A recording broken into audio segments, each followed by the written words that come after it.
في عالم الحيوانات في قائد بيحكم كل فصيل. تعالوا نشوف ازاي بيتم اختيار القائد لكل حيوان.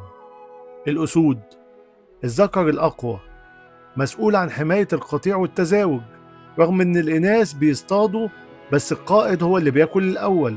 وبيفضل الأسد الأقوى لحد ما يقابل أسد تاني قوي ويتصارعوا على مين اللي يكون القائد.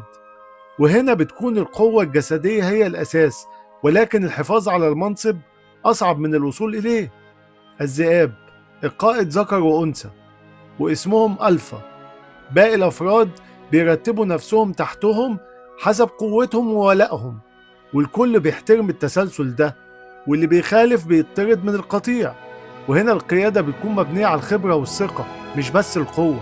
الأفيال، القائد هنا بتكون أنثى كبيرة في السن، بتكون هي الأذكى وذاكرتها أقوى، فبتعرف أماكن المياه والطعام وبتقود القطيع ليهم، فالقطيع بيمشي وراها بدون نقاش وبثقة كاملة. وهنا القيادة بتكون أساسها الخبرة والمعرفة.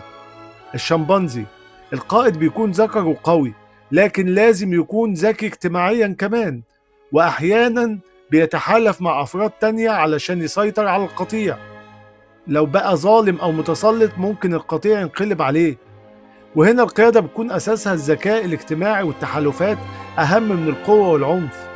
النحل، القائد هي الملكة، أنثى واحدة مسؤولة عن وضع البيض. العاملات بيربوا اليرقات وبيجيبوا الطعام، الحراس بيحموا الخلية، الكل له دور واضح في النظام. وهنا القيادة بتكون أساسها النظام والتخصص.